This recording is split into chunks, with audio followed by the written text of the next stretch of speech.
Mais j'ai tout de même effectué des recherches, puisque j'étais comme vous, c'est-à-dire en quête de vérité.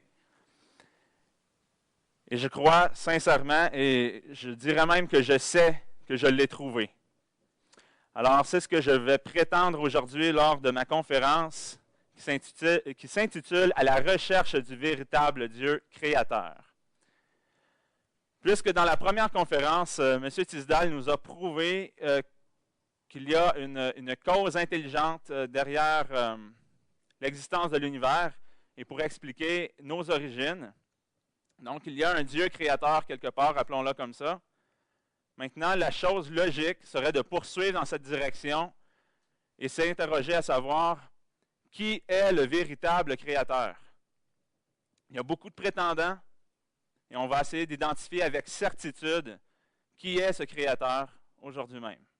Alors, c'est une grosse prétention, mais embarquez avec moi dans cette quête de la vérité et on va aller voir. Donc, la première question que je vous ai posée est qui est Dieu? Alors, comment pouvons-nous être certains de pouvoir connaître le véritable créateur? Première question. Comment choisir qui est Dieu? Est-ce que c'est possible de déterminer Dieu selon nos goûts, selon nos valeurs, selon nos propres préférences, selon notre éducation? Est-ce que c'est parce que c'est ce que nos parents nous ont enseigné lorsqu'on était jeunes que ça détermine qui est Dieu véritablement? Autrement dit, est-ce que le Dieu auquel on croit est le véritable créateur? Ou est-ce qu'on peut décider tout simplement de dire « Ah, ça, j'adhère à ça parce que ça rejoint mes valeurs, donc j'en fais mon Dieu. » Est-ce que ça fonctionne comme ça? Avant de définir qui est Dieu selon nos préférences et d'accepter l'idée qu'on puisse catégoriser Dieu selon notre imaginaire, selon ce qu'on a entendu dire ou ce qui rejoint nos valeurs, on doit s'interroger sérieusement sur cette question. Est-ce vraiment un choix? Est-ce qu'on peut choisir?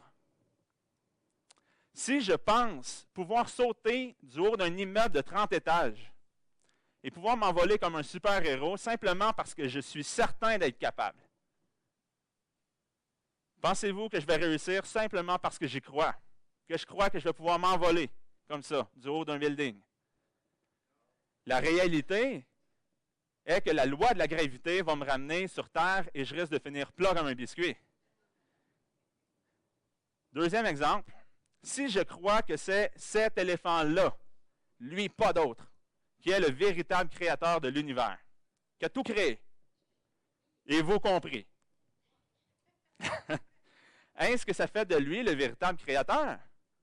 Pourtant, on sait que dans certaines religions, tout peut être considéré comme des divinités, comme des déités. Il y en a certains qui peuvent dire qu'un éléphant, c'est Dieu, les arbres, c'est Dieu, tout est Dieu. Mais aucun argument logique ne peut être déployé pour soutenir une telle hypothèse. Alors, pourquoi croire en un Dieu ou une série de dieux qu'on sait qui est faux? Dernier exemple, pour illustrer mon point, qui a inventé le téléphone? Je peux bien croire que c'est Albert Einstein, et un autre pourrait me dire, non, c'est Isaac Newton. Puis on va être tous les deux certains de notre réponse. Mais aucun d'eux, s'il n'est pas le véritable inventeur du téléphone, ce qu'on croit, ce que moi j'affirme, ne le fera pas l'inventeur du téléphone. Donc, si ma réponse est inexacte, ce que je crois n'a plus aucune valeur. Alors, c'est important de saisir ce point-là. Puisque le véritable inventeur du téléphone, l'un des inventeurs du téléphone est M. Alexander Graham Bell. Je sais qu'il y en a d'autres qui ont contribué à la découverte. Mais toute autre réponse serait inexacte et inutile. Vous saisissez mon point.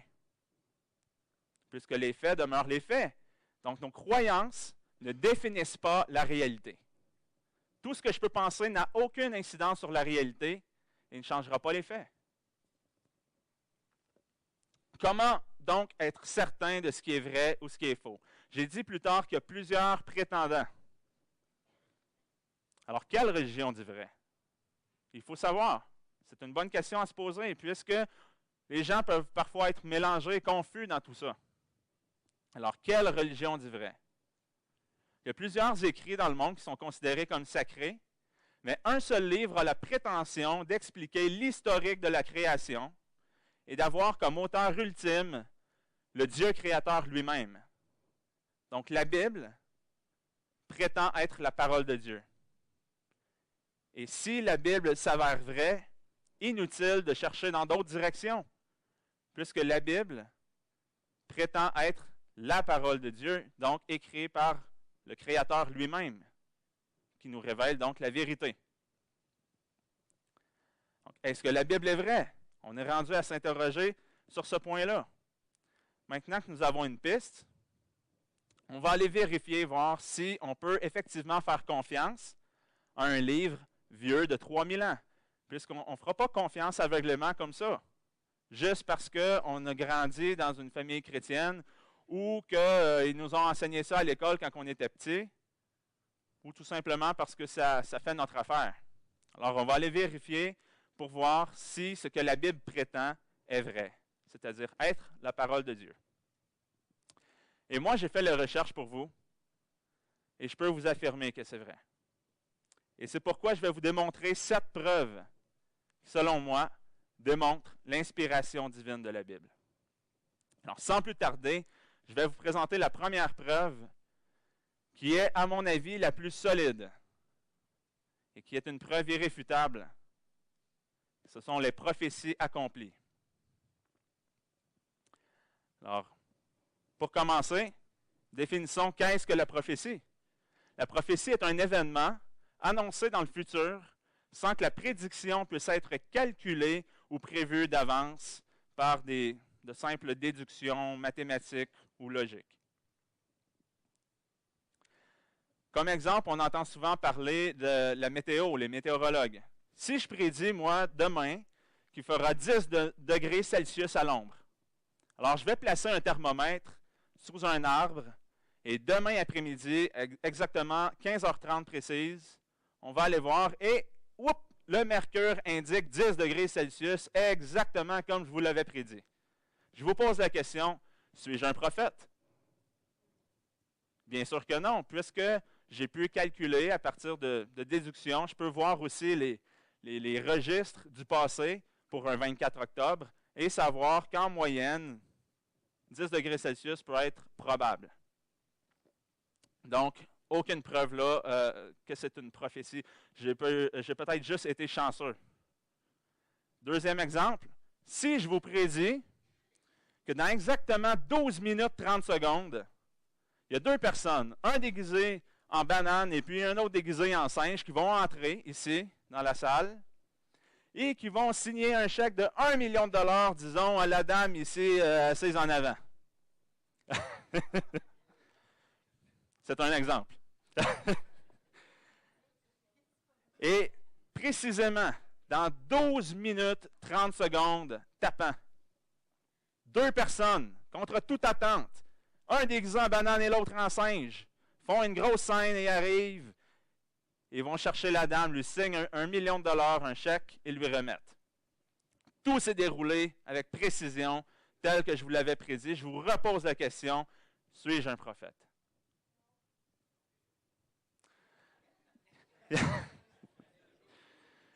Alors, il n'y a aucune preuve dans cette circonstance-là que je suis un prophète. Vous avez bien deviné. Puisque ça peut être un coup monté. Je peux m'organiser pour régler ma montre et m'organiser avec d'autres personnes qui se sont louées des costumes. Et au moment précis, à la seconde près, ils font une entrée fracassante, font beaucoup de bruit. Ils sont arrangés avec la dame à l'avant qui lui signe un faux chèque. Ou tout simplement, c'est des personnes riches qui remettent 1 million à la dame. Et les autres, devant l'excitation, croient tous que je suis un prophète et on va faire plusieurs millions avec cette histoire-là. On va vous vendre des faux miracles. Alors, ce n'est pas un bon exemple pour démontrer que je suis un prophète. Mais je vous donne un troisième exemple. Si j'écris sur un bout de papier, aujourd'hui daté de 2010, qu'en l'an 2135 exactement, la province de Québec tout entière va émigrer en France massivement, et ce, pour aucune raison particulière. Donc, il n'y a pas de tremblement de terre, il n'y a pas de famine, et tout le monde émigre en France, sans exception. Et la province va rester inhabitée pendant une période de 115 ans précis. Sans aucune raison, encore une fois.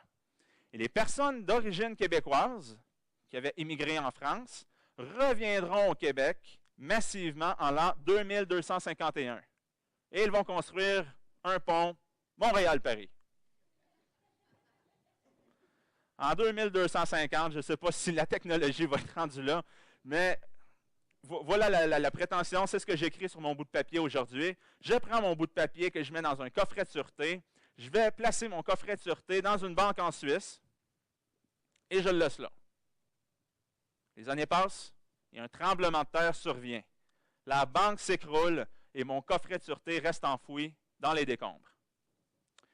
En l'an 2419, une fouille a lieu et ping, avec une pelle, ils heurtent mon coffret, ils le retirent des décombres. Ils ouvrent le coffret et récupèrent le manuscrit, c'est-à-dire qu'il est resté intact. Ils se rendent compte qu'ils sont capables de dater le manuscrit et que tout ce que j'avais inscrit dessus s'est avéré exact dans les moindres détails. Et tout coordonne à l'année près, avec précision. Je vous repose la question maintenant, suis-je un prophète? Oui, puisque selon la définition que j'ai mentionnée plus tôt, ce sont des événements qui sont incalculables. C'est imprévisible. Personne ne pourrait prévoir d'avance des événements comme ceux-là, que massivement le Québec, sans aucune raison, s'en irait et que tout le territoire québécois resterait inoccupé pendant 115 ans. C'est des choses imprévisibles. Alors, je vais vous démontrer que la Bible contient de telles choses. Des prophéties, des événements qui ne peuvent pas être calculés, qui sont annoncés encore bien plus d'avance que ce que moi je viens d'écrire là. Première prophétie, et je vais me concentrer sur une liste de prophéties sur la vie de Jésus pour rendre ça plus simple. Et il était prophétisé par le prophète Michée au chapitre 5, le verset 2, que le dominateur d'Israël, dont ses origines sont d'ancienneté dans les jours éternels, naîtrait à Bethléem. Et c'est exactement ce que Jean, au chapitre 7, nous apprend. On voit également que Jésus est effectivement né à Bethléem, confirmé dans le livre de Matthieu, au chapitre 2. Et j'aimerais spécifier que Michée a prophétisé tout cela entre 742 et 687, avant la naissance même de Jésus-Christ. Autre prophétie, il était prophétisé que Jésus naîtrait d'une femme vierge. Ésaïe a écrit tout cela environ 800 ans avant la naissance de Christ. Et on peut lire dans Matthieu au chapitre 1 et Luc au chapitre 1 que tout cela s'est avéré vrai dans les moindres détails. Le prophète Zacharie a annoncé 500 ans d'avance que Jésus entrerait Jérusalem en roi sur le dos d'un âne. Et Jean nous raconte cet événement au chapitre 12, et je vous le lis. Et Jésus, ayant trouvé un ânon, il monta, déçu, selon qu'il est écrit, « Ne crains point, fille de Sion, voici ton roi vient monter sur le poulain d'une ânesse. » Tout se confirme dans les Écritures. Et le prophète Zacharie prophétisa que le Messie serait livré pour 30 pièces d'argent.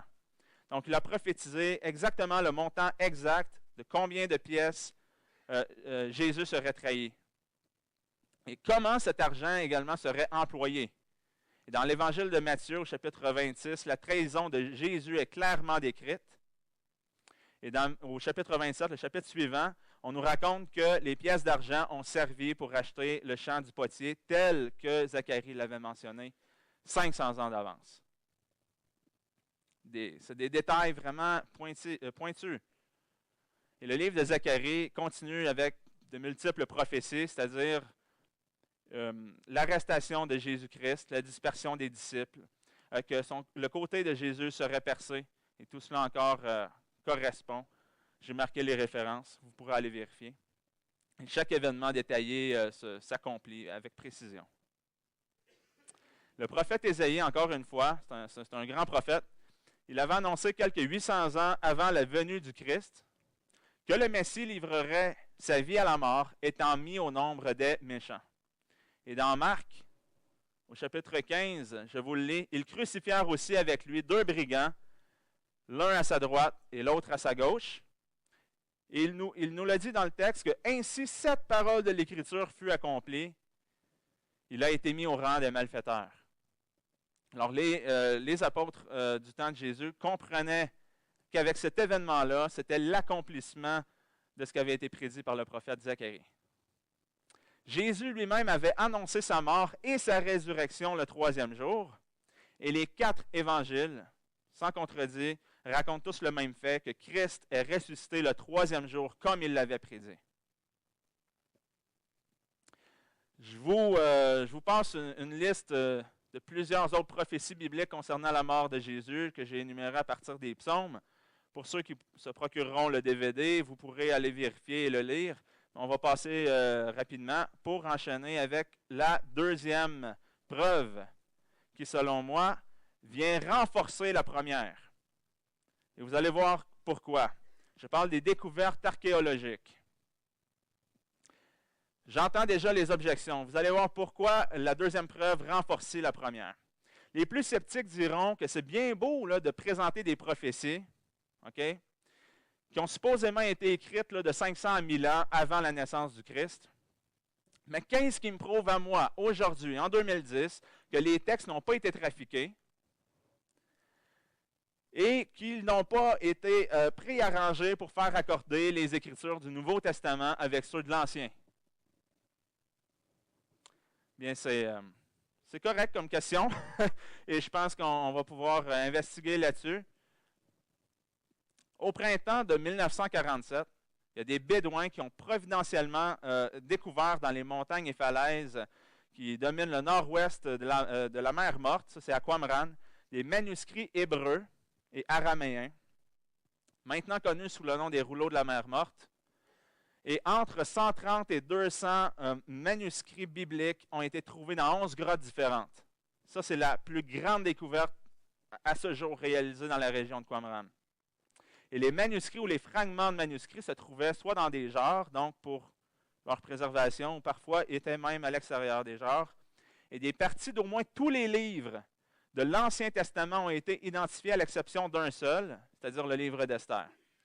Et la découverte de ces rouleaux a réduit de quelques 1000 ans, c'est-à-dire la période des autographes et les copies les plus anciennes découvertes à ce jour. Et ce qui est un fait étonnant, c'est que le texte qu'ils ont retrouvé est pratiquement le même avec ce qu'on est capable de comparer aujourd'hui. Donc, c'est une preuve irréfutable pour les sceptiques qui attaquaient pour dire l'objection que j'ai mentionnée au début, c'est que le rouleau d'Ésaïe, donc un prophète que j'ai mentionné à plusieurs reprises plus tôt, un rouleau complet de son livre d'Ésaïe, un prophète de l'Ancien Testament, a été découvert dans la grotte numéro 1 à Qumran. Il a été écrit environ 120 ans avant Jésus-Christ. Donc, le livre d'Ésaïe, on sait que lui a été écrit, estiment les experts, 800 ans avant Jésus-Christ. Et maintenant, on a une copie complète. On a une copie complète de ce manuscrit, de ce rouleau-là, qui date de 120 ans avant la naissance de Jésus. Donc, c'est le plus ancien livre complet de l'Ancien Testament qui a été découvert jusqu'ici. Je continue. Le texte qui a été écrit, le rouleau d'Ésaïe, c'était sur un parchemin, une peau de brebis, qui mesure environ 7,34 mètres de long. Et ce qui étonne le plus, c'est l'état de conservation du rouleau. Parce que le rouleau est vieux d'environ 2200 ans. Et à part quelques petits trous, quelques traces de doigts et marques de réparation, eh bien, il ne comporte aucune difficulté de lecture. La conservation phénoménale, eh bien, elle s'attribue aux conditions atmosphériques de la grotte. Elle s'attribue bien sûr à l'imperméabilité des jarres. Et aussi, le rouleau était placé dans une toile qui était imprégnée de bitume et de cire et qui a aidé à la préservation. Donc, la Bible est un livre historique, bien sûr, et à part les manuscrits qu'on a découverts récemment, il y a plusieurs autres découvertes archéologiques qui corroborent avec ce que la Bible raconte. C'est-à-dire, l'authenticité de la Bible est confirmée, car depuis 150 ans, il y a des chercheurs, des archéologues qui vérifient l'exactitude des personnages, des lieux bibliques mentionnés, des événements que raconte la Bible, des coutumes du temps, des nations qui sont mentionnées dans les Saintes Écritures. Alors, la Bible s'est avérée tellement précise que même les archéologues modernes vont consulter la Bible afin de savoir où creuser exactement avant de commencer leur recherche.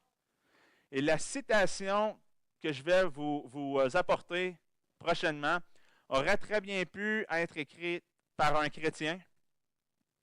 Il s'agit tout de même d'un juif, mais c'est un archéologue reconnu, réputé, du nom de Nelson Gluck, qui a écrit ceci.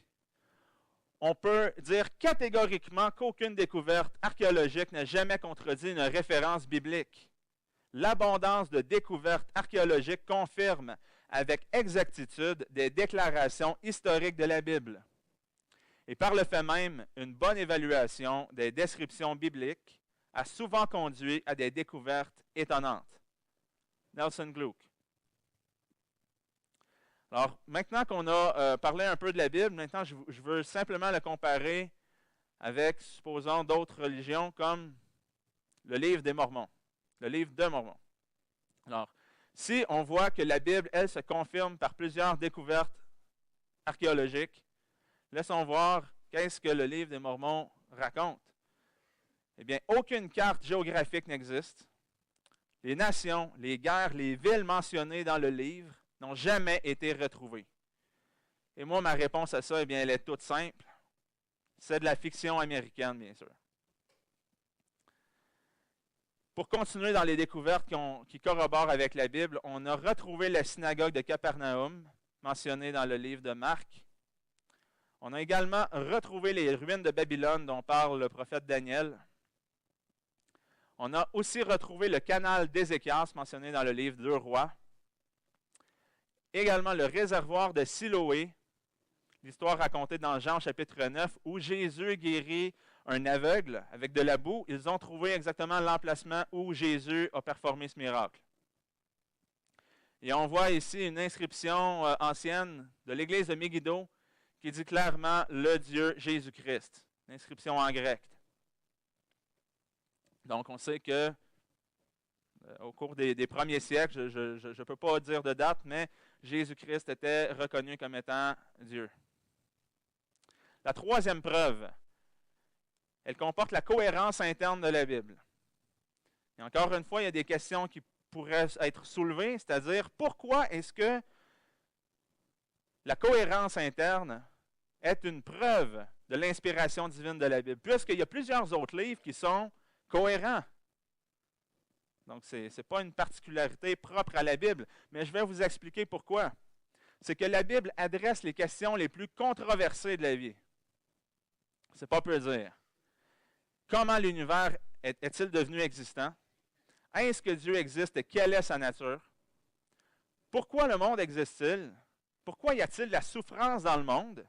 Et qu'arrive-t-il après la mort? Et la Bible répond à ces questions.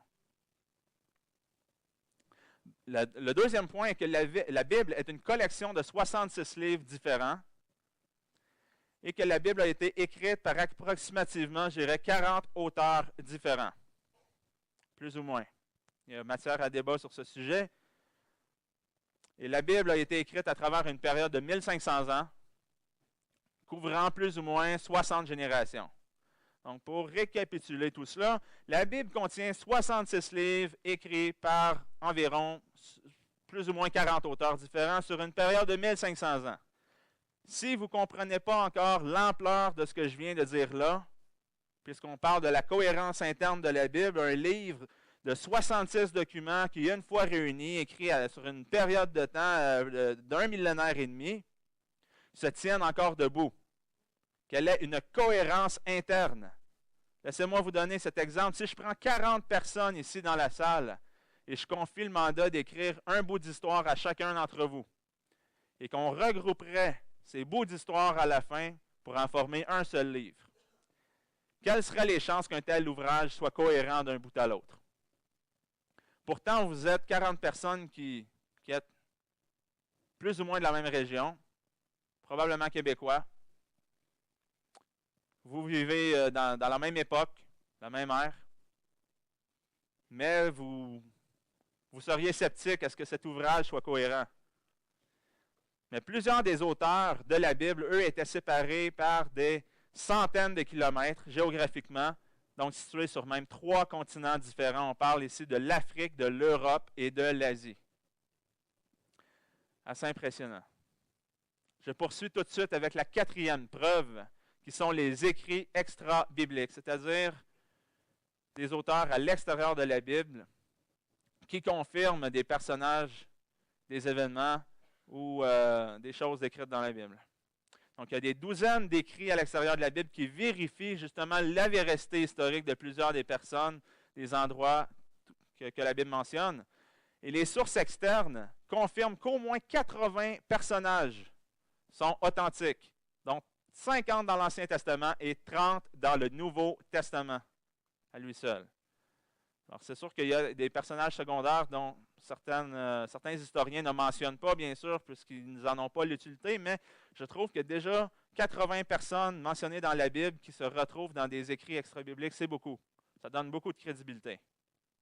Et à un certain moment, il y a même des critiques qui avançaient que Jésus n'avait jamais existé, qu'il était même une invention de quelques trompeurs du 1er siècle. Et moi, je réponds à ces critiques-là qui n'ont pas cherché très fort. Puisque, si on prend simplement Flavius Joseph, qui était un historien romain juif du 1er siècle, lui, il mentionne une douzaine de personnes décrites dans la Bible, incluant Jean le Baptiste, Hérode le Grand et même Jésus-Christ. Et je pourrais avancer aussi Jacques, le frère de Jésus, et ainsi de suite. Alors, Flavius Joseph n'était pas un chrétien. Et il n'avait aucun but de vouloir confirmer l'authenticité de l'existence de Christ, mais il en parle objectivement comme ça. Et je vais vous citer un de ses ouvrages dans Antiquité. Je vous le lis. À cette époque, il y avait un sage homme appelé Jésus. Sa conduite était bonne et il était reconnu pour être vertueux. Et plusieurs personnes parmi les Juifs et les autres nations sont devenues ses disciples. Pilate l'a condamné à mort et à être crucifié. Et ceux qui étaient devenus ses disciples n'ont pas abandonné son enseignement. Ils rapportèrent qu'il leur a apparu après sa crucifixion et qu'il était vivant. J'aurais très bien pu sortir quelques versets de la Bible et il n'y aurait pratiquement pas eu de différence, là. Mais ici, on parle d'un historien. Je n'ai pas tiré ça de la Bible, c'est vraiment une citation d'un historien, tellement qu'il y a des critiques qui croient que ça a été modifié. Ça ne peut pas être vrai qu'un historien raconte avec autant d'exactitude ces faits-là. Alors, c'est même débattu encore aujourd'hui. Et il y a 39 sources extérieures à la Bible pendant les 150 ans qui suivent la vie de Jésus, donc dans le 1er siècle et demi, qui nous révèlent plus de 100 faits concernant la vie, les enseignements, la mort et la résurrection de Christ. C'est énorme. Alors, il y a tellement de documents disponibles qu'il n'y aurait plus raison de remettre en question l'authenticité de Jésus, l'existence. Voici une liste de sources non chrétiennes que j'ai recueillies. Je vais tout simplement vous en énumérer quelques-uns. Il y a le Talmud juif, il y a Lucien, il y a Pline le Jeune, toutes des sources non chrétiennes qui confirment l'existence de Jésus-Christ. Il y a des travaux perdus et cités dans d'autres sources, et des sources gnostiques. On voit les actes de Ponce Pilate, par exemple, l'apocryphe de Jean, l'évangile de Thomas. On continue avec les sources anciennes chrétiennes extra-bibliques. Il y a Clément de Rome, il y a Justin Martyr, notamment dans son dialogue avec Tryphon, qui confirme également l'existence de Jésus. La 5e preuve, et non la moindre, c'est la justesse des déclarations scientifiques de la Bible. Alors, rappelons que la Bible fut complétée il y a 2000 ans. Donc, la dernière portion de la Bible, elle date de plus ou moins 2000 ans. Et bien avant l'invention des télescopes, des microscopes, des satellites et des ordinateurs et toute la technologie moderne qu'on a. Et simplement ce fait-là, que la Bible qui a été écrite il y a longtemps, qu'elle ne contienne pas d'erreurs scientifiques, juste ça en soi constitue un miracle à mes yeux. Mais non seulement la Bible n'a pas d'erreur, mais on va voir plus tard que la Bible avance même des faits scientifiques qui ont été découverts quelques millénaires plus tard. Par exemple, les Védas hindous enseignent que les tremblements de terre sont le résultat d'éléphants qui bougent leur corps sous la croûte terrestre. Alors, si on parle du Coran, je sais qu'il peut y avoir des parties poétiques dans le Coran, tout comme on en retrouve dans la Bible. Mais le Coran, lui, parle d'un homme qui voyage jusqu'à ce qu'il trouve l'endroit exact où le soleil descend dans la terre. Alors, Mahomet nous parle qu'il connaît un homme qui a trouvé où le soleil se couche. Et je vous cite la sourate, « Jusqu'à ce qu'il atteigne l'endroit où le soleil est installé, il l'a trouvé couché dans un endroit boueux. »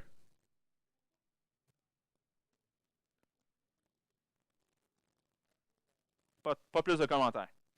Non seulement la Bible ne comprend pas ce genre d'erreur, mais elle avance aussi des faits étonnants qui ont été découverts quelques millénaires plus tard. Donc, les scientifiques ont confirmé ces déclarations-là bibliques, qu'elles étaient vraies. On parlait du soleil. Laissez-moi regarder, vous dire ce que la Bible nous raconte à propos du soleil, justement. Donc, 1500 ans avant que Mahomet soit né, le roi David a écrit dans les psaumes à propos du soleil, je vous le cite, « Il part de l'un bout des cieux, et son tour s'achève à l'autre bout, et rien ne se dérobe à sa chaleur. » Je vais tout de suite poursuivre avec un deuxième point, qui est la forme de la Terre. On est à une époque où les gens, en majorité, la croyance générale était que la Terre était plate. Voyons ce que la Bible mentionne. Lorsque le reste du monde croyait que la terre était plate, il y a Ésaïe, le prophète, encore lui, qui dans le chapitre 42, verset 22, nous indique que la terre était une sphère ronde. C'est lui qui est assis au-dessus du globe de la terre. Et là, je sais qu'il y a plusieurs traductions qui vont donner le mot cercle. Le cercle de la terre.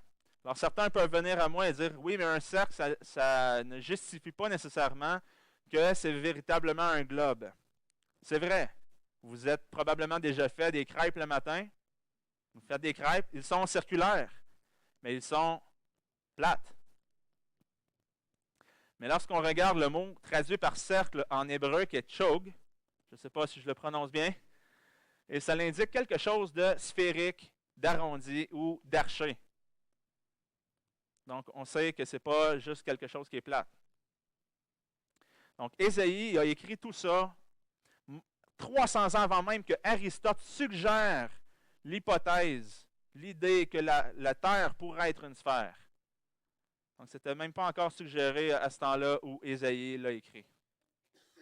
Même que plus récemment, dans notre ère, en 1492, plus de 2000 ans après Ésaïe, bien sûr, des gens croyaient toujours que Christophe Colomb était pour naviguer, jusqu'à la fin d'une terre et tomber dans le vide. Il y en a qui craignaient pour sa vie. Et voyons maintenant au sujet de la suspension de la terre. Ici, on voit Atlas qui soutient la terre, puisque les Grecs croyaient que le dieu mythique Atlas transportait la terre sur son dos. Je sais, je ne veux pas catégoriser tous les Grecs de ce temps-là, mais c'était dans leur mythologie. Et avant que Isaac Newton découvre la gravité, les hindous croyaient que la terre, elle, reposait sur le dos d'un éléphant qui, lui, se reposait sur une tortue qui nageait dans une grande mer de lait infini. Mais voyons ce que la Bible mentionne au sujet de la suspension de la terre. Job, un des plus anciens livres de la Bible, de l'Ancien Testament. Il étend le septentrion sur le vide. Le septentrion peut désigner le nord, peut désigner également une constellation d'étoiles, la grande ours et la petite ours. Il étend le septentrion sur le vide et il suspend la terre sur le néant. Voilà, le néant, niet, vide. Et ça, c'est quelques milliers d'années d'avance. Donc, les scientifiques n'ont pas découvert que la Terre était suspendue dans le vide avant 1650, soit plus de 3000 ans après que Job l'eut écrit. Un fait étonnant. Voyons ce que la Bible raconte au sujet des étoiles. Premièrement, regardons les croyances du temps. L'astronome et mathématicien Ptolémée a dit qu'il y avait environ 1056 étoiles dans le ciel. Aujourd'hui, on peut rire de ça, Mais à son époque, il n'y avait pas accès à une lentille puissante pour observer le ciel. Donc, il croyait pouvoir les compter à l'œil nu, et lui, il en avait compté 1056. Et ça, c'est avancé entre 85 et 165 après Jésus-Christ. Beaucoup plus tard, l'astronome allemand Johannes Kepler, donc dans les années 1500, lui, il a remodifié le chiffre qui était avancé et il a dit « Ah non, c'est beaucoup trop, on va descendre le chiffre à 1006 ». Alors lui, il en avait seulement compté 1006 et il trouvait que le nombre de Ptolémée était exagéré. Mais voyons ce que Galilée a découvert lorsqu'il a pointé sa lunette vers le ciel en 1608. Il a découvert que les comptes précédents étaient loin d'être la réalité et que la Bible était juste. Puisque ce que la Bible raconte dans Jérémie, c'est comme on ne peut compter l'armée des cieux, qui est souvent un langage poétique dans la Bible pour décrire les étoiles, ni qu'on ne peut compter et mesurer le sable de la mer. Donc, on compare le nombre d'étoiles au grain de sable de la mer, ici. C'est ce que Jérémie fait. Il dit qu'on ne peut pas les compter. Est-ce que la Bible dit vrai? Aujourd'hui, avec l'aide de puissants télescopes et des photos prises par satellite, les scientifiques estiment que l'univers a approximativement 100 milliards de galaxies et que ces galaxies-là contiendraient environ 200 milliards d'étoiles chacune. C'est-à-dire que chaque être humain sur cette terre ici présent pourrait en avoir 2 trillions pour lui tout seul. Un nombre énorme. Et c'est ce qu'ils estiment, parce qu'ils disent approximativement, on ne peut même pas les compter. Voici maintenant l'évidence que ce que la Bible dit est vrai. Une photo qui nous démontre les étoiles à perte de vue. Voyez encore, des étoiles partout. Des galaxies qui contiennent, comme j'ai dit, 200 milliards d'étoiles chacune approximativement. Donc, comment les auteurs de la Bible savaient-ils que la Terre était un globe, que la Terre était suspendue dans le vide, que les étoiles étaient innombrables et que le Soleil était sur un circuit dans l'espace, comparativement non pas ce qu'on aurait pu croire, là, que le Soleil rentre dans la Terre et sort de la Terre à chaque jour? Comment est-ce que les auteurs de la Bible savaient ces choses-là? Ma réponse est simple, c'est que c'est le Créateur lui-même qui a révélé ces choses-là. Alors, toute l'Écriture est divinement inspirée et utile pour enseigner, pour convaincre, pour corriger, pour former à la justice. Et c'est ce que j'essaie de faire aujourd'hui, c'est de vous convaincre de l'inspiration divine de la Bible. Quelle est ce qu'elle prétend? La 6e de mes preuves touche les martyrs chrétiens. Le mot martyr est un mot grec qui signifie témoin. Donc, on peut dire que ce sont des témoins chrétiens, des témoins qui ont payé de leur vie pour rendre, on peut dire, un témoignage. Donc, des milliers de chrétiens au cours du 1er siècle ont choisi de mourir, que ce soit crucifiés, mangés vivants par des bêtes sauvages, des animaux, ou brûlés vivants sur le bûcher. Des morts atroces, plutôt que de renoncer à Jésus comme étant leur Seigneur, ou même de le renier. De renier également le fait qu'il l'avait vu après sa résurrection. Une objection très courante, il y en a aujourd'hui qui vont dire il y a des terroristes kamikazes qui sont eux aussi prêts à mourir pour ce en quoi ils croient. Qui croient faire le bien en se faisant exploser ou en commettant des actes de terrorisme. C'est légitime comme argument, puisque c'est vrai qu'il y en a qui acceptent de mourir pour ça en quoi ils croient, mais des gens peuvent accepter de mourir pour quelque chose en quoi ils croient, mais ils ne mourraient pas pour quelque chose qu'ils savent qui est faux. C'est la différence. Et les premiers chrétiens qui avaient côtoyé Jésus-Christ et qui l'avaient vu mourir à la croix crucifiée publiquement, savaient si oui ou non il était ressuscité. Et lorsqu'ils sont arrivés pour le renier, ils n'ont jamais voulu renier qu'ils l'avaient vu ressusciter. Les historiens tels Flavius Joseph, Eusèbe et d'autres nous racontent que les disciples de Jésus ont subi des morts atroces dans la souffrance, dans la torture. Ils sont morts les uns après les autres. Et leur enseignement que Jésus était le Seigneur et qu'il était ressuscité des morts, ils l'ont tenu jusqu'à la fin. On voit qu'on est raconté par ces historiens que Matthieu a été tué avec une hallebarde en Éthiopie,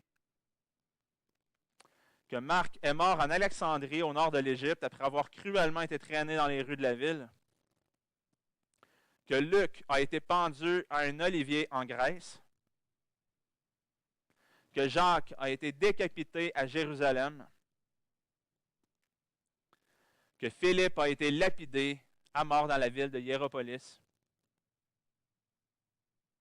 que Barthélemy a été écorché vivant. Et là, je vous ai épargné la pire des photos. J'en ai trouvé une assez douce, puisque d'être écorché vivant, c'est votre peau qui est littéralement arrachée de votre corps pendant que vous êtes en vie.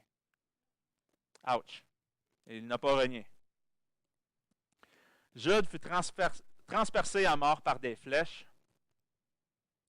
André, le frère de Pierre, a été attaché et abandonné sur le bord d'une route jusqu'à sa mort, probablement mort par déshydratation au fil du temps. Paul, après avoir été flagellé, torturé, emprisonné, il est mort décapité à Rome.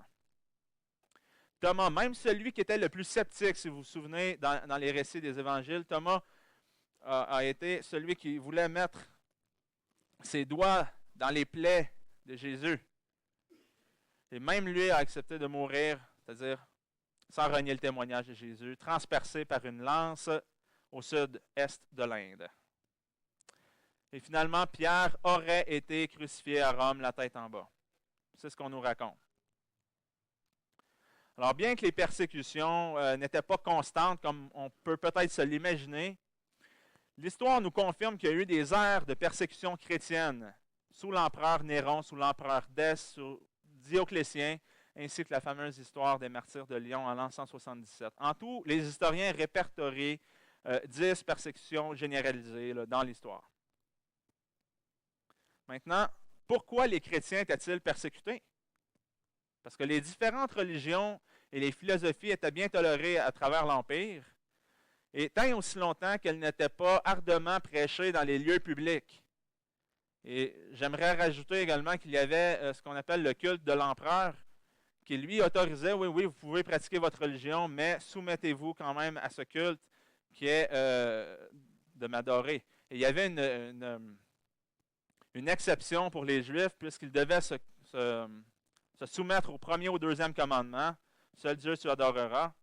Et à travers le temps, puisque les Juifs ont rejeté les chrétiens s'en sont venus qu'ils n'étaient plus protégés.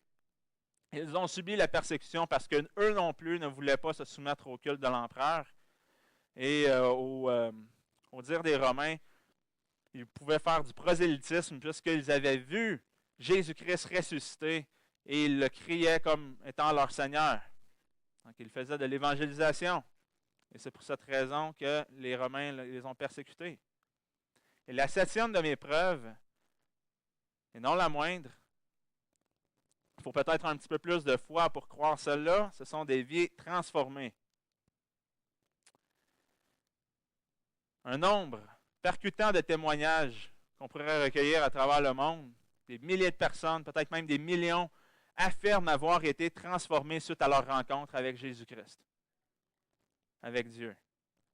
Et ils disent que c'est un point tournant dans leur vie, que Dieu est vivant et qu'il accomplit des choses merveilleuses pour eux. Et je peux vous parler très sommairement de mon propre témoignage. Le Dominique Rousseau d'aujourd'hui est totalement différent de celui de 2005, par exemple. Même si on recule en 2005, je croyais déjà en Jésus, en Dieu. Je croyais que la Bible était divinement inspirée. Mais pour ce qui est de l'amour, de l'hospitalité, ces choses-là, on repassera. Lorsque j'ai fait construire ma maison en 2005, j'avais vraiment prévu, et ça, c'était voulu, d'avoir une seule chambre dans toute ma maison. C'était la chambre des maîtres. Je ne voulais pas avoir une grosse famille. Je voulais avoir des invités, de la visite, mais repartez chez vous le soir. Pas de place. Mais le nouveau Dominique, lui, il a fait agrandir sa maison pour avoir une grande famille. D'ailleurs, ma femme est enceinte de notre deuxième. J'espère que c'est juste le début. Et on est également devenu une résidence d'accueil pour une personne ayant une déficience intellectuelle. On a des chambres, on est accueillant et ça me fait plaisir. Ce n'est pas pénible pour moi de recevoir chez moi. Et je sais qu'avant, pour moi, c'était des efforts.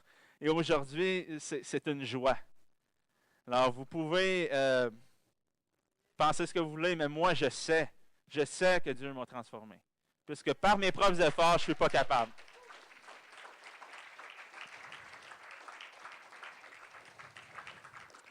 Alors, en conclusion, Dieu existe.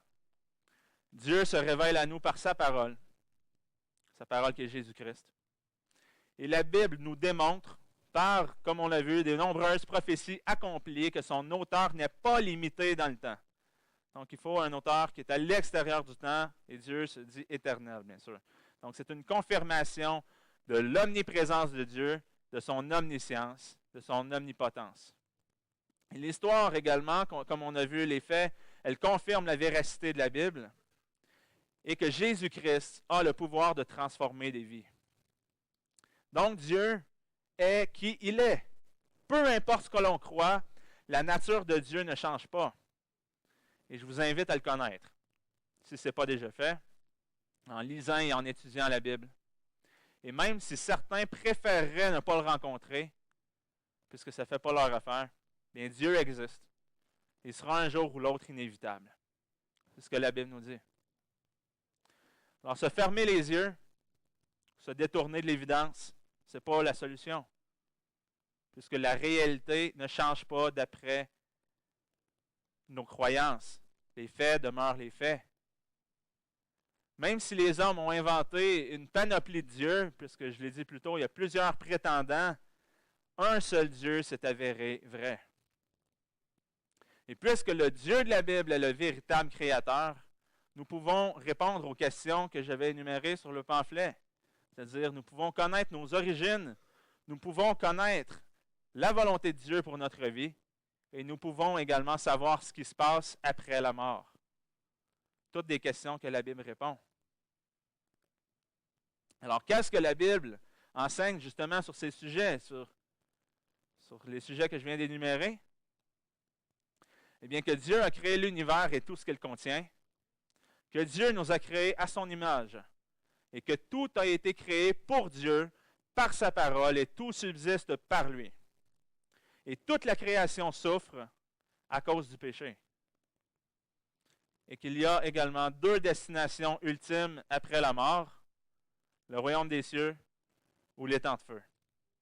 Et je rajouterais même que la Bible enseigne que Dieu a le pouvoir de juger sa création. Non seulement l'auteur, mais il en a également le mandat d'être le juge ultime. Voilà la question d'une vie. La plus importante, où irez-vous? Mon but ce soir, ce n'est pas de faire peur à personne avec ça. C'est simplement de vous laisser une marque afin que chacun puisse s'interroger sérieusement. Puisque si la Bible est vraie, comme je vous l'ai démontré plus tôt, et maintenant que vous ne fassiez plus simplement croire en un quelque Dieu, on a prouvé tout à l'heure que Dieu existe, mais maintenant qu'on ne fasse pas juste se situer un Dieu ou s'inventer un Dieu d'après notre imaginaire, mais qu'on sait qui est Dieu, et qu'il est le Dieu de la Bible, que la Bible est vraie. C'est important d'aller consulter qu'est-ce que la Bible dit à ce sujet-là. La balle est dans votre camp. Je récapitule maintenant la conférence. Les 7 preuves de l'inspiration divine de la Bible. On a vu les prophéties accomplies, les découvertes archéologiques qui confirment d'ailleurs que les prophéties n'ont pas été trafiquées par la suite. La cohérence interne de la Bible, c'est-à-dire une collection de 66 documents à travers 1500 ans par 40 auteurs différents, plus ou moins. Les écrits extra-bibliques confirment la Bible. La justesse des déclarations scientifiques, c'est-à-dire aucune erreur scientifique, malgré qu'elle ait été écrite là, plus de 2000 ans. La volonté des disciples de Jésus à souffrir, pour moi, c'est une preuve béton. Et la vie transformée, qui est la preuve que j'ai moi-même expérimentée. Quel est votre verdict? Vous allez sortir d'ici avec un verdict. Je ne peux pas décider à votre place.